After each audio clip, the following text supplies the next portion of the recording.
in the month of April, there has been quite some interesting news about like how the different economies are doing, and this was based off from the IMF World Economic Outlook. So, and I'm sharing this on my screen, like for the various reports. So this is the Business Daily, which is which is a newspaper in Kenya.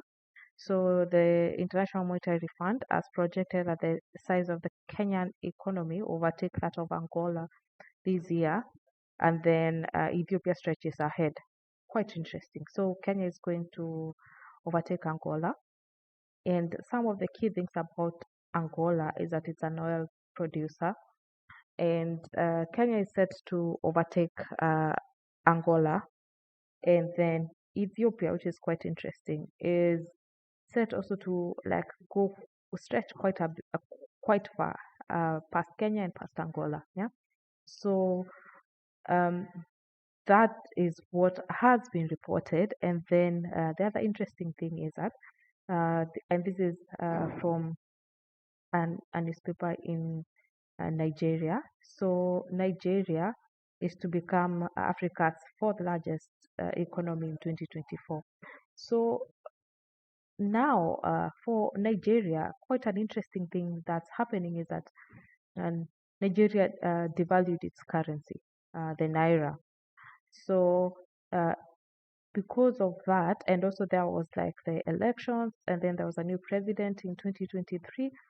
Nigeria is, which used to be the largest economy in Africa in 2022, now takes the fourth place. Yeah, and also the other economy that's not doing the best is Egypt, which also, although it's at the top still, because there was also devaluation of the Ethiopian currency as well, which seems to be struggling a bit. But that said, South Africa is the leading economy in Africa right now. So it is projected that South Africa is going to hold that position from now. And then, and this was based on previous IMF forecast in 2022 that stated that the South Africa economy was likely to overtake the Nigerian economy to become the largest economy in Africa. So that's the news part here on this newspaper.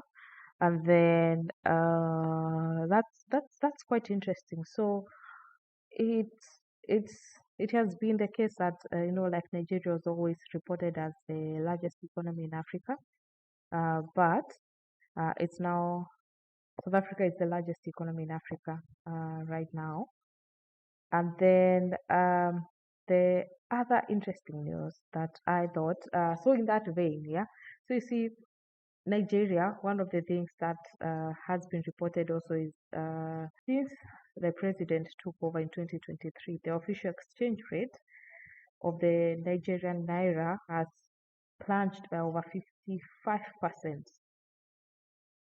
And the interesting thing is that South Africa is also going for the election. So the South African general election is happening on 29th May 2024. So it remains to be seen, yeah, like how is that going to affect like the exchange rate, and how is it going to affect like the South African economy now that it's the biggest economy in Africa. But I will have to say this. So I don't know. For me, it was quite uh, different when I was in South Africa in the last general election, and it was such a normal day. Like, and when I say that is as compared to Kenya, that we carried on with our day. I was doing my master's then. We went on for classes. We made arrangements. Whoever was doing whatever they needed to do, go to town, do anything they wanted. It was as normal as it could be. But then I was in Cape Town, yeah. So I don't know if it was the same as Cape Town. I don't know if everywhere else was the same. But to me, that was quite interesting to see because in Kenya, like a week up to the general election, people close down their business. They will leave the cities. They will go to, like leave, desert, like close your businesses because you don't know there'll be looting or there may be violence. There's normally quite a lot of tension over that time in Kenya. So I thought that was quite an interesting experience when I was in South Africa for their general election. So this, as far as the um, economies are concerned, so that I thought that was quite interesting. Um, that like how like Nigeria has been hit in its economy based on the election for 2023, and now that South Africa is going to elections next month, which is like a day from now, like in May, when they're going for elections, we wait to see how that will affect them. And now to the other news, which I thought was also quite interesting, is as regards still these elections, no, the economies in Africa, Ethiopia. So, and I'm reading this from the Business Daily, which is a Kenyan newspaper, which is like making these observations, like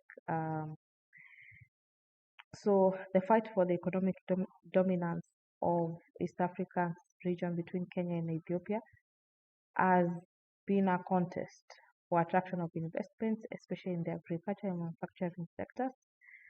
Addis Ababa is expected to keep stretching this up to the end of 2028, like its growth and its progression. And the forecast is that Nigeria will be doing, no, Nigeria, Ethiopia will be doing so well that its growth is expected to be above 6%. Like it's going to be way ahead because Kenya's GDP is expected to be growing at 5.2. So Ethiopia is likely to, like go quite ahead. In fact, it is projected that it's likely to even overtake some of the top economies. Yeah. So Kenya and Angola definitely ahead of it. So we wait to see like how it will be looking even for like Nigeria, especially looking at the devaluation of the currency and how it's affecting it, and then also Egypt. Even if Egypt, because it's quite way ahead in its development, it will be interesting to see how these top economies play it out. But there's also been a report that the Ethiopian economy, there have been questions on how is it that it's stretching ahead and seem to be reported to be, the outlook reported to be, look so good when there's high inflation, there's currency depreciation, there's lingering conflict. In fact, I was reading like a different article where someone was saying that um, the report of like the Ethiopian currency is that it's overvalued. Yeah. So I even went and checked here, like what's the exchange rate right now of the US dollar to the Ethiopian birr, and it's just like a quick search. It was $56.9, and I think it was reported that uh, it is overvalued. That a proper exchange rate should be somewhere in the range of like 90 something dollar to the birr, which also has been another thing that has been reported that the Ethiopian economy maybe is not growing as fast as it's said to be growing, which I also thought maybe it was just people being throwing shade at Addis Ababa, but who knows? Personally, when I was in Addis in 2022, and again I say this because I, I I don't know. Like maybe it's just me being in Addis and just looking around Addis may not uh, in any way help me say that the economic growth is better than South Africa or Kenya or Angola. I cannot like say that by just being there for a day or 2 days. But I thought it was quite it was quite interesting, and honestly, as far as like like the buildings, and as far as um, as you're driving along, you didn't I wouldn't say it's comparable to like South Africa, for instance. Yeah, like South Africa seems to be quite ahead. Yeah, so like it will be interesting to see if indeed Ethiopia is looking as it is in the economic growth, especially with all those comments have been made. Otherwise, I think Addis Ababa and Ethiopia is a fantastic place. And also, Ethiopian airline, like it's like the airport at Addis is like a big point for people who are connecting flights within Africa, going outside Africa. So quite interesting, yeah, quite interesting thoughts there. I don't know what you think about the Ethiopian economy, but I think any concerns that have been raised have been purely based on observations.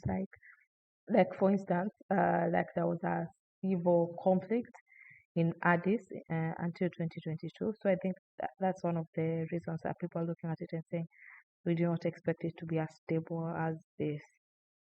Then there's a quite interesting news item that I thought we needed to look at is that as regards taxation, again, because this is my favorite topic, maybe I share these things too much because that's the area in which I'm doing my PhD. So, quite interesting. Kenya has shifted to adopt the two-pillar solution, miles over investor-friendly measures. This I'm reading from this site called Orbitax. Essentially, what's happening is that Kenya has decided to adopt the two-pillar solution.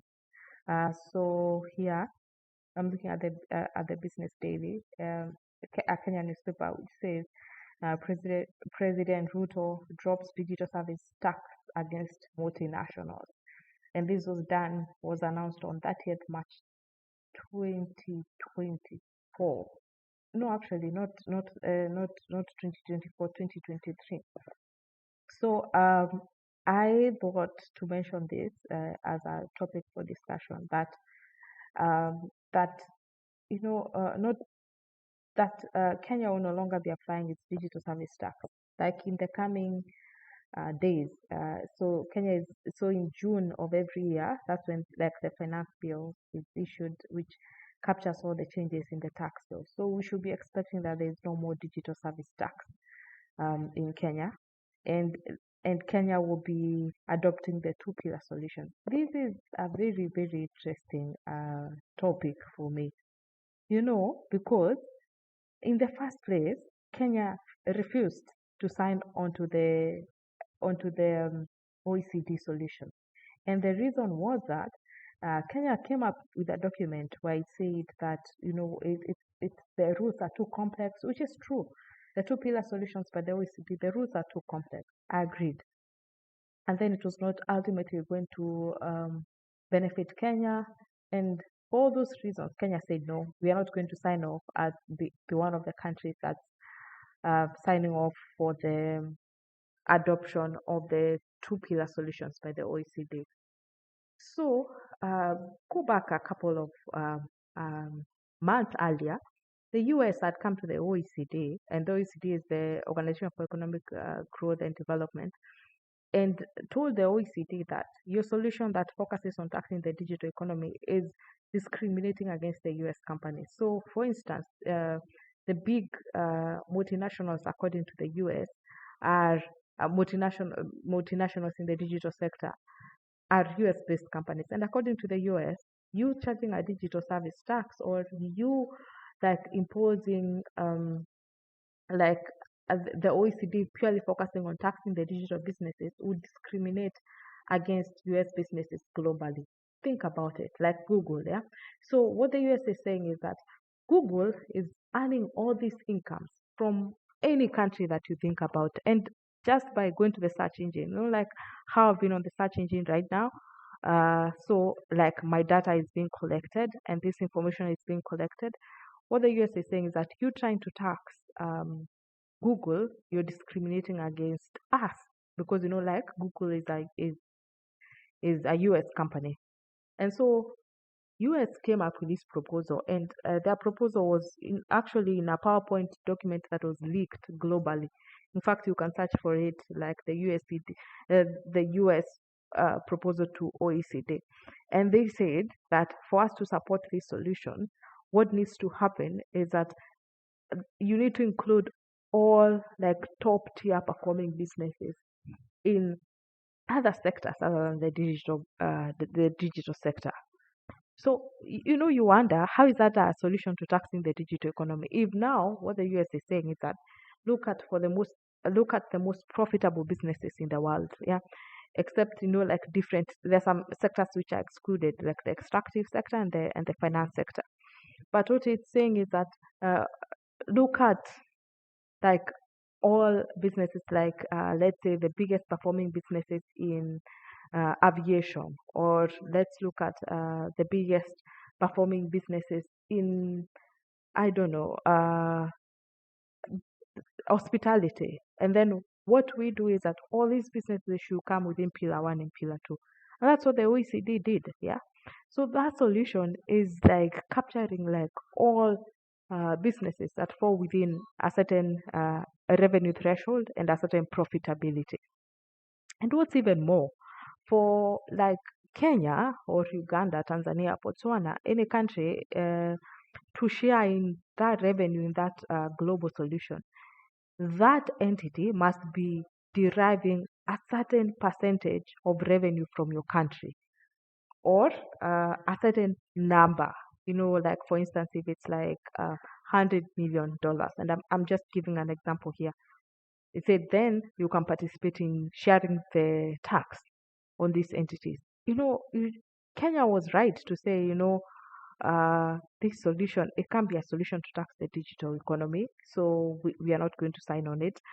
It is a solution indeed. And I would say that the OECD Pillar 1 and Pillar 2 solutions, they are solutions to something, but they're not a solution to taxing the digital economy. Like even the global minimum tax, it's a fair tax. It's awesome to have a global minimum tax, especially if an entity is not paying taxes anywhere in the world. Like the global minimum tax, you'll be saying you haven't paid tax anywhere, so we are going to tax you at the 15%, or we are going to disallow, like what you can claim as a benefit in our jurisdiction to the extent that you haven't paid taxes elsewhere. That's fair. But is that a solution to tackling the digital economy? It's not. So Kenya was indeed right to say, we have concerns here. And Kenya decided, you know what, we are going to maintain our digital service tax. In fact, what happened is that Kenya went on ahead. In fact, let me in fact, can share that my screen to show you that Kenya at some point even decided that they wanted to increase the digital service tax to 3%, like from the 1.5%. And then it was opposed. And then after it was opposed by the US, Kenya said, okay, it's fine, let's retain the 1.5. And then now went on ahead to say, you know what, we're even going to drop the 1.5 altogether. And I have to say, like, what these discussions about rejecting like the OECD proposal was under the former administration of a different president than the current president. And then also the other thing that is significant that has changed this dynamic has been that